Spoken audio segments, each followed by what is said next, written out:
Hey everybody, James Shepard here with the Merchant Sales Podcast. Very different episode for you today, getting much shorter than usual, and just going to be a monologue about easy money and the biggest threats to merchant sales.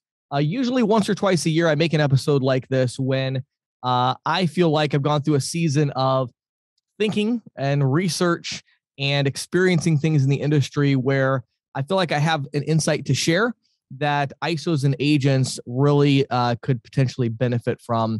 And that's the case today. And I really want to talk to you about these. There are these huge threats to the future of merchant sales that, potentially, death threats, you would say, to the idea of direct merchant sales.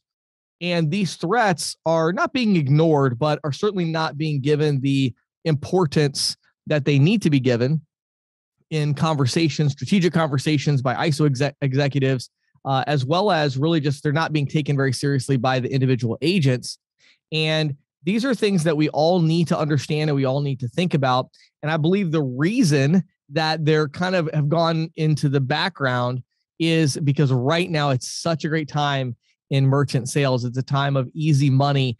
So let's start with easy money. As soon as I get done recording this, I'm driving out to install another merchant on dual pricing.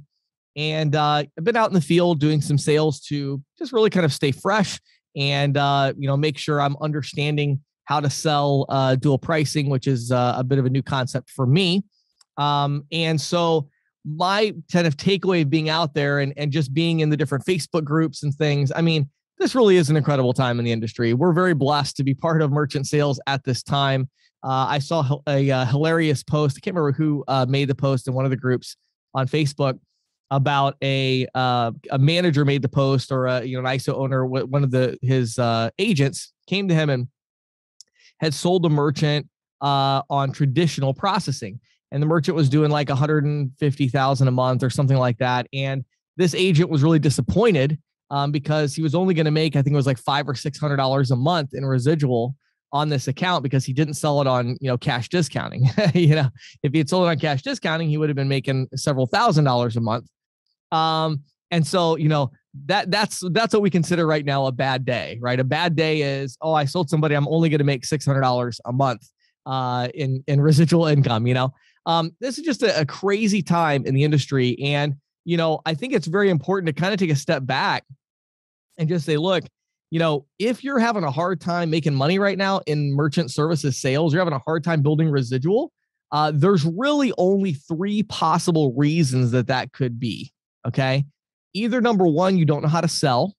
And the good news there is that you can work on that, right? There's a lot of different sales books that you can get, training courses. I've got videos out there, many other sales trainers that are much better than I am at general sales training have content out there. And so if you're passionate about it and you really want to learn and you're willing to go out there and kind of make a fool of yourself a little bit and implement strategies and try new things, you can learn how to sell. But if you're not making money right now, this is the easy money time. Okay. You don't know how to sell. Number two, you're not working very hard, right? So the question is, how many hours a day are you spending prospecting and selling? I mean, I've gone out in the field. I'm running 4 different businesses and I have very little time to sell merchant services anymore, but I've gone out in the field just a little bit and it's like, wow, this is pretty easy. Honestly, it's probably like a sale per hour of effort, something like that. It's crazy. It's really an interesting time right now. And so maybe you're just not working very hard. Maybe you're not really putting in time, and maybe you've built a portfolio and it's not growing because you're maintaining the portfolio, but you're not really working very hard. And then number 3 is just with the wrong company. I remember when I first got into the business, I was making all kinds of sales, but I was only, I wasn't getting a good compensation structure at all. And so I was making a lot of sales, but I wasn't making a lot of money. And so those are really the only 3 possible reasons that right now, when I say it's easy money and you're thinking, doesn't feel easy to me. Well, if it doesn't feel easy to you right now, and when I say easy, obviously we all understand. I mean, it is sales. I'm not saying everybody's going to tell you yes. You're going to get a lot of no's. You're going to get a lot of rejection. I mean, that's sales, but I'm saying relative to other things you could sell, I think this is about as easy as it gets. Honestly, it's pretty crazy right now.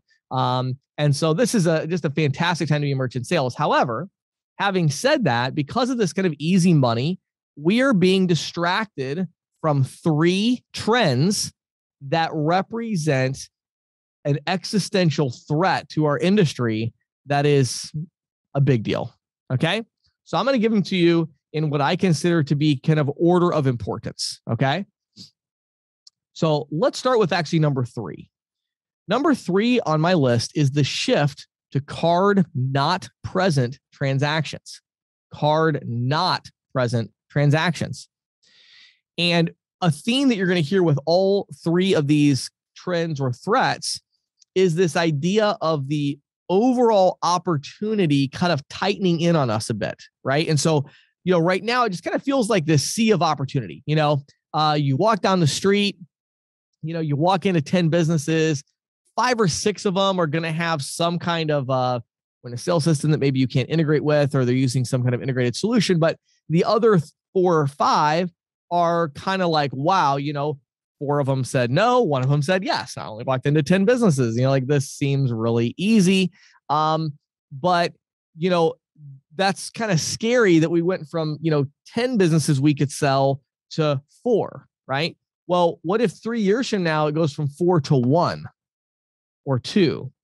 And then what if 6 years from now it goes to like 1 out of 30, right? So we have to think of these threats as kind of, minimizing the overall pie that we can go after. And again, right now it's fantastic because even though it's maybe a smaller number of potential businesses that are a good fit for what you're selling, right now versus say 10 years ago, the scary thing is run that out 10 years, understanding that change tends to accelerate, right? And so things, they've changed over the last 10 years. That change is going to accelerate over the next 10 years, right?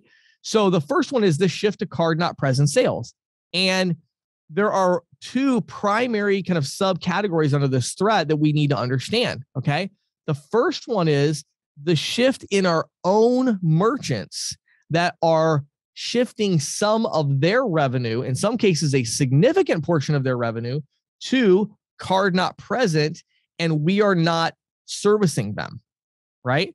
So you have restaurants. Well, how much revenue are they doing through DoorDash, Uber Eats, Grubhub, right?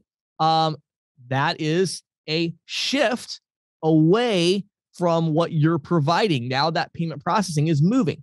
Now, do you think that DoorDash and Uber Eats and these companies, are they going to be satisfied with their current position? No, of course not. What are they going to do? They're going to continue to move this trend to where the consumer, I talked about this in a video a few weeks ago, to where the consumer is going to process all of their transactions on their phone. We were just at Disney World, my wife and I, and when we were shopping, every time we've shopped at Disney, we love Disney World. So we go through there and we shop, in the little shops, get some stuff for our kids before we, and all that. And as we go through there, this time, for the first time, they have the mobile checkout, right? I love it. It was fantastic. I have my phone. I didn't have to wait in line. I scanned this, I scanned all the stuff with my own phone, the QR, the barcodes. And then I went and clicked this little QR code thing. I paid for my order. Somebody was there kind of just seeing what was happening, and I walked right out. Okay. And, if you don't think that trend is going to take over, you are not paying attention at all. Okay. I'm telling you, the idea of a physical point of sale system, a physical credit card machine, that will still exist again to some extent. And again, you may get that sliver, right? So you may have a restaurant where you're processing their point of sale transactions, which right now maybe is 70% of their revenue, and 30% is going through DoorDash, Uber Eats, whatever, right? Or their own online ordering that they have through somebody besides you. Well, what's going to happen is that concept of card not present is going to move into the restaurant. It's going to move into the retail store. Okay. The hair salon is not going to have somebody ringing people up at the counter. They're going to pay on their phone when they book the appointment, or afterwards they're going to get a text and they're going to pay. Right. You have to understand, there are thousands of companies and hundreds of millions of dollars in capital behind that trend.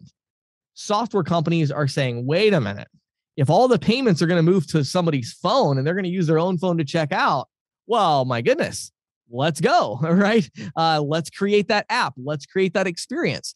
And so we need to be very aware of this trend where things are moving to the phone. Okay.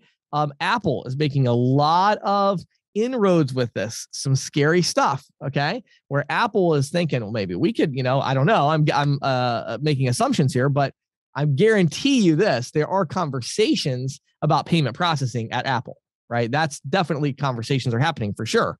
And they're even kind of making a few inroads into acquiring with some different things. So there's this threat of card not present.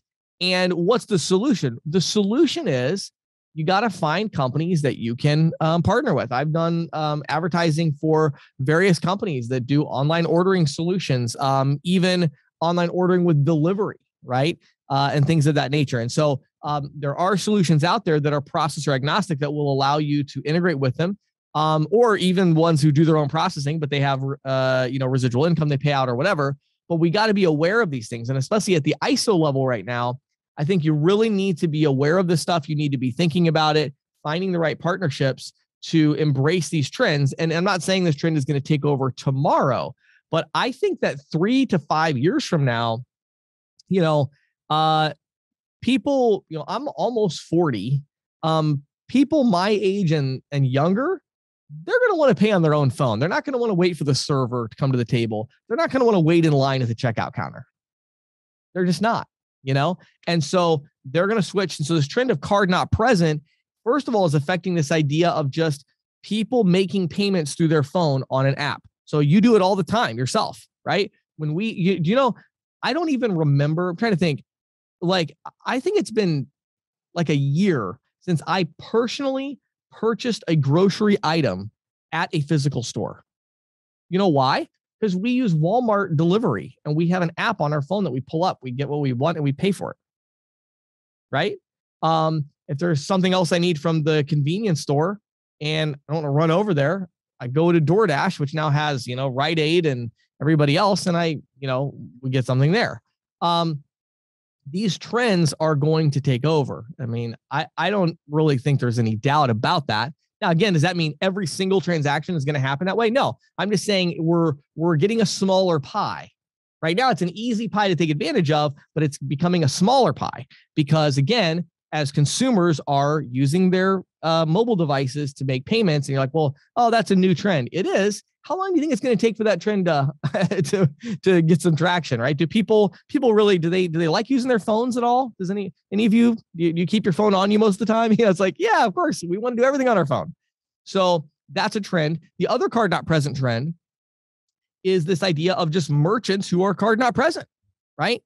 We as an industry are horrible at selling these merchants. It's unbelievable. I mean, seriously, it's like, we don't even know what to do. It's like, if a merchant doesn't have a physical location, it's like, we don't have any idea how to contact them.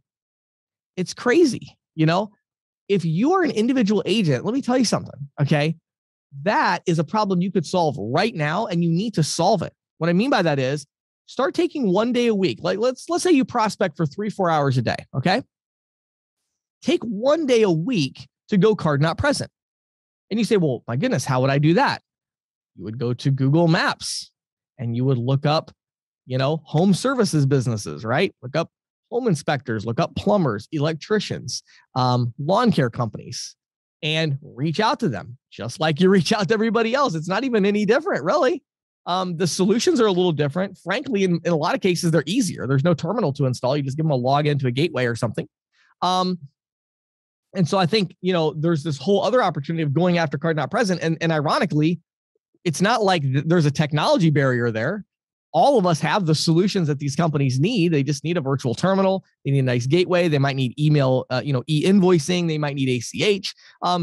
Your processing company probably has a great solution for these card not present merchants. The barrier there is that we just don't know how to prospect them. And the way you prospect them is you just can't walk in without calling first. So you just call them.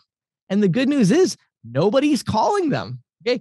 Our business number is published. You know how many people a year call me about payment processing services? You know how many people a year stop by my office to pitch us on payment processing? You want to know how many a year? We've been here in this, we have been in this location with an unlocked door, right? And people here in these, I have a suite of offices here. We've been here for 4 years. You know how many payment processing professionals have come into my business in 4 years? 0, not one. It's crazy. And there's me, there's a chiropractor down here. There's a financial services person down there that's billing people. Upstairs, there's an engineering company that does B2B transactions, right? Nobody ever comes in here. Nobody.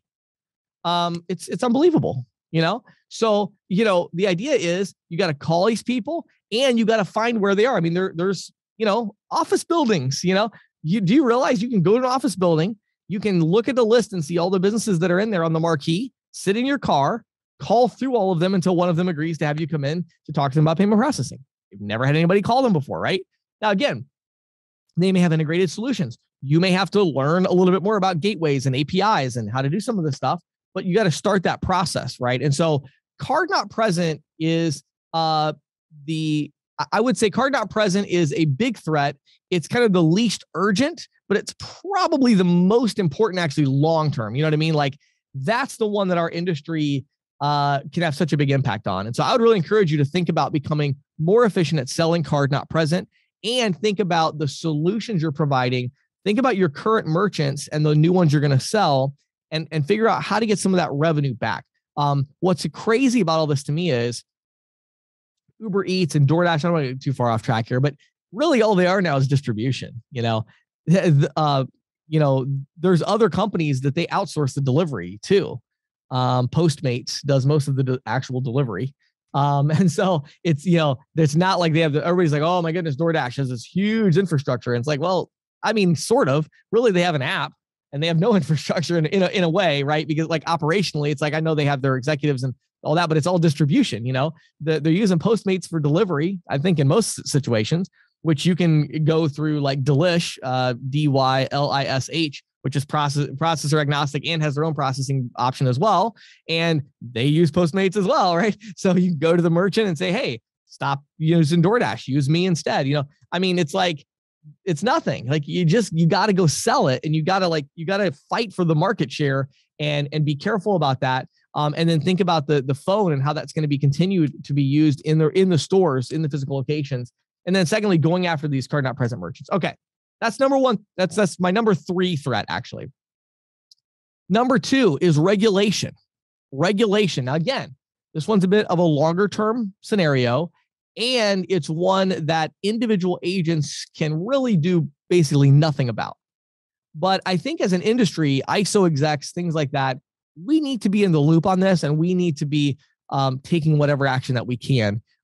There is a piece of legislation, apparently, according to Visa CEO, there's a piece of legislation on Dick Durbin's desk about capping interchange on credit card fees.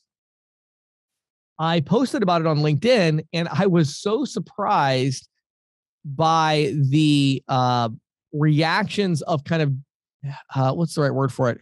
Not disbelief, but just kind of like, oh, that'll never happen. And I'm like, hello. Dick Durbin almost single-handedly already regulated all the signature debit. Why do we think he can't regulate credit card? Why do we think he can't get that pushed through Congress? Hold on a minute here. Yeah, that can happen. Okay. Now you say, well, James, why does that really matter for me? Interchange goes down. A lot of my merchants are on flat rate. That'd be great. They're all on, cash discounting. So initially, again, easy money. You talk about easy money. Wait till Durbin regulates credit card. There's going to be about a 24-month period where your cash discount portfolio is going to double in value because the underlying cost of the transaction is going to go through the floor. And of course, most ISOs are not going to reduce their 4% flat rate or 399 or 350 or whatever they're doing. Talk about easy money. That is going to be some easy money. And then it will be the race to the bottom, and everybody will go back to everybody else's cash discount deals, and they won't lower their own, but they'll go to everybody else's and offer to lower it. So it's very predictable, but it's coming. I mean, I would be shocked if 3 years from now, interchange is not fully regulated in the US. I would be very surprised. I'd say, I guess 5 years, but 3 to 5 years, somewhere in that window. And I've been saying that same time frame. I've been giving that same time frame for a couple of years.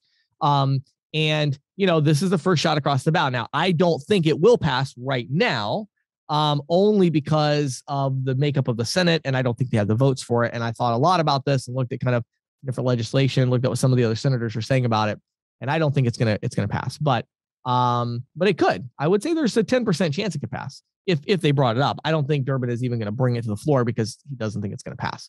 But this is coming. This is interesting. And you say, well, James, why would I care about that? Right? Who cares? Well, I'll tell you why you should care. What do you think is going to happen when, Durbin and other, congressmen and senators, when they pass some kind of regulation or cap on interchange? They've already done this with debit. Now they do it with credit. And so interchange is fully regulated, and they realize that the cost of processing payments for small business owners is actually not really going down very much at all. Right? Who are they going to regulate next?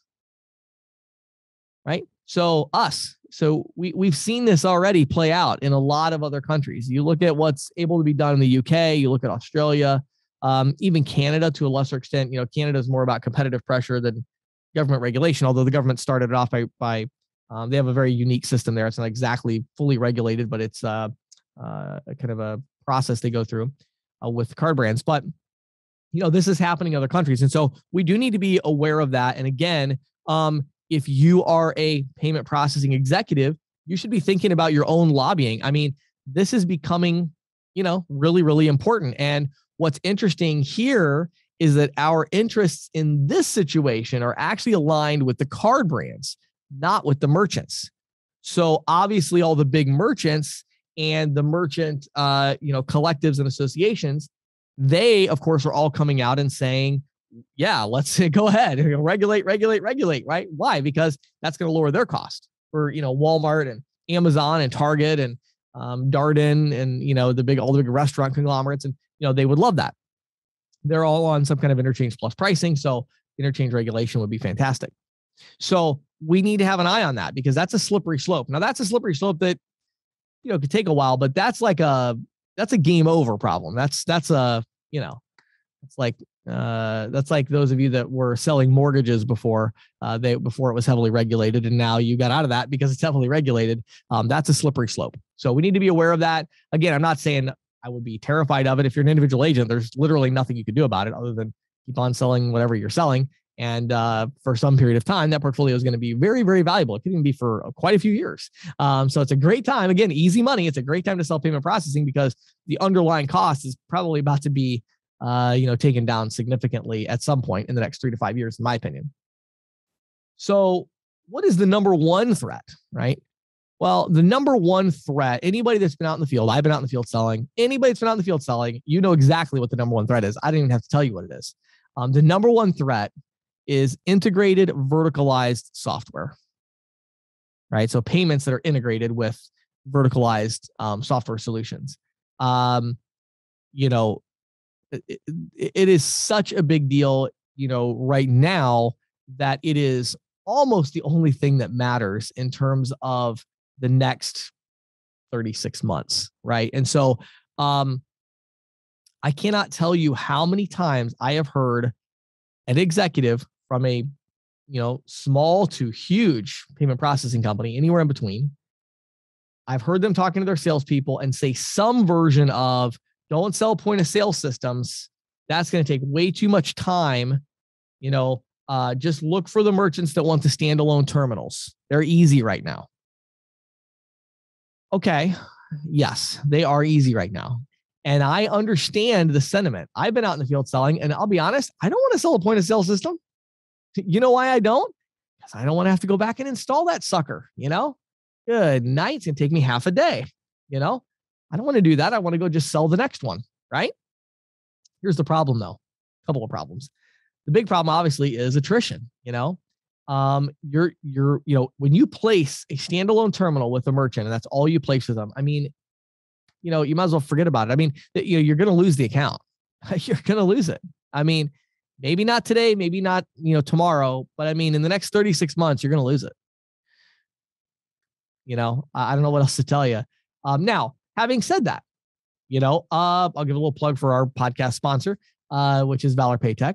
The one I'm going to install today. It's a small place retailer, and they do some orders, some like delivery type orders and things like that over the phone. They'll take deposits, that kind of thing.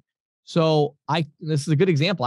Really a good example of all these two threats of card not present and integrated payments. So I talked to them and I said, look, I want to make sure the solution I provide you for payment processing really is the right solution for all the ways you process payments. How do you process payments?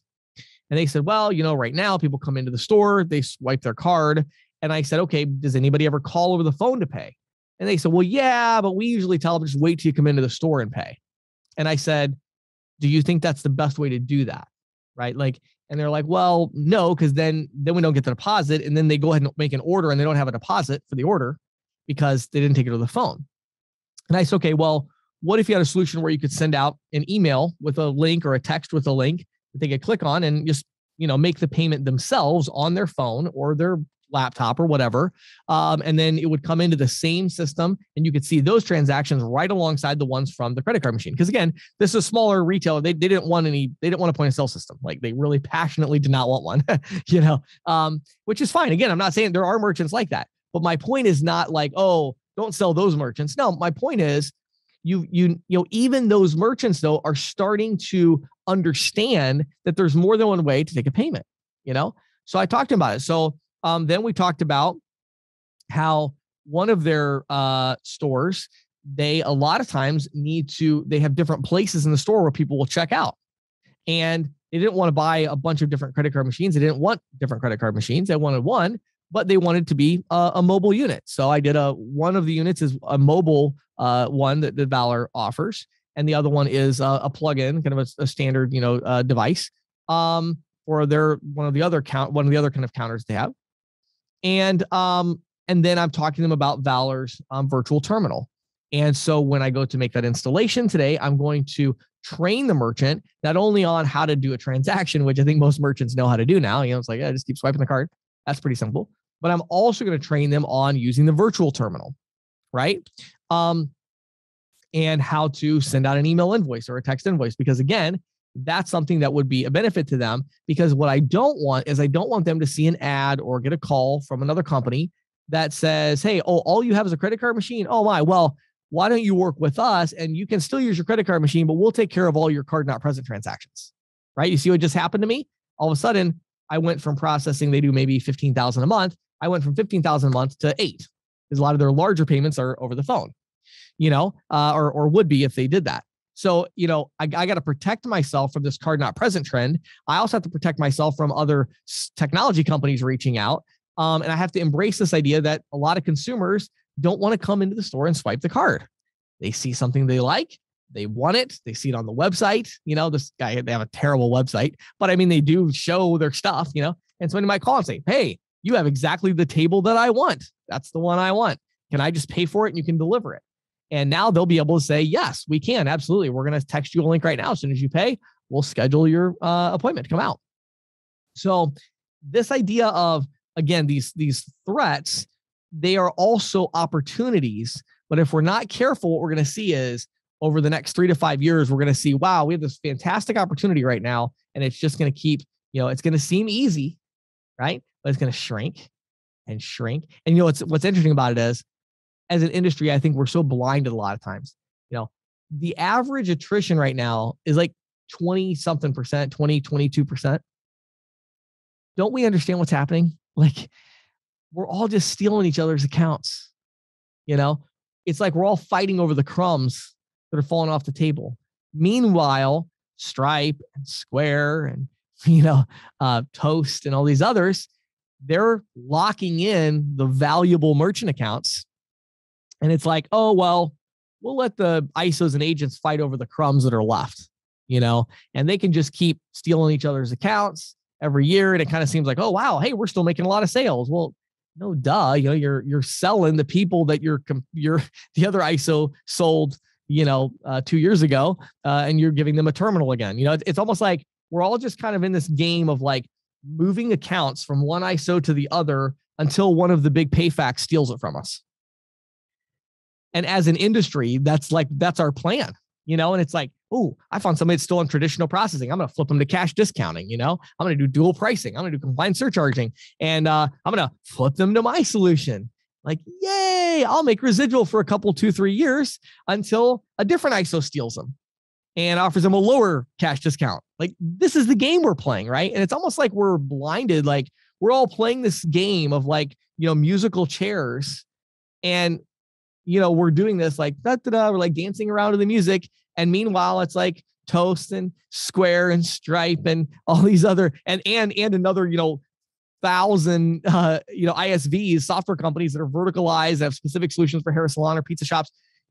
They're all kind of watching us dance around, and they're like, oh, well, they'll keep that dance going for a few years while we get more venture capital and while we get our marketing going and while we figure out how to target business owners better. And as we develop our own sales force. And so they'll just keep that going for us. That's great.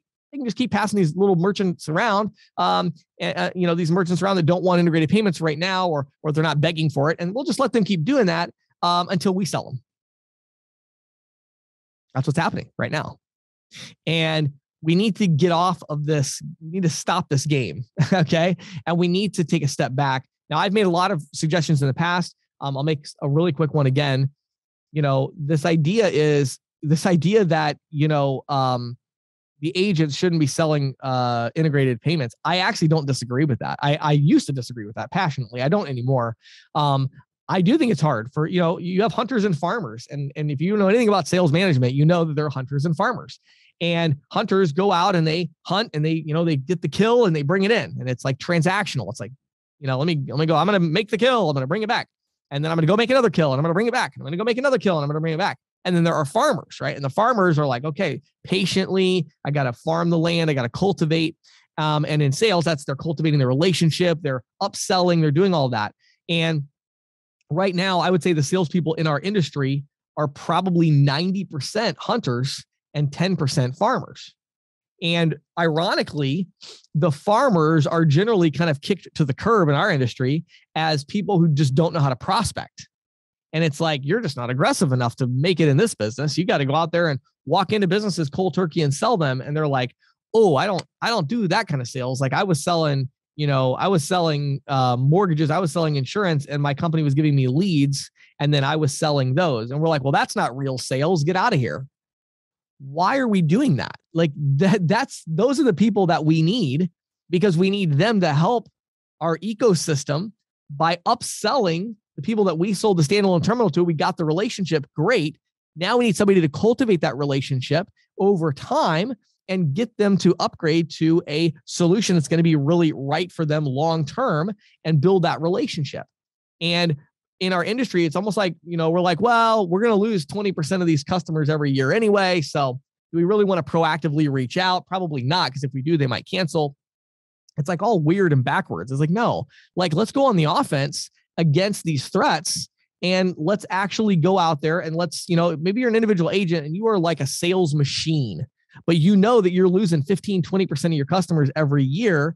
And so you've already got you've got 300 accounts, and every year, you're losing 60 and you're selling 70, and it's like, wow, that's a lot of work to grow by 10, why don't you bring on one of these farmers and pay them some commission to go and sell point of sale solutions to your 300?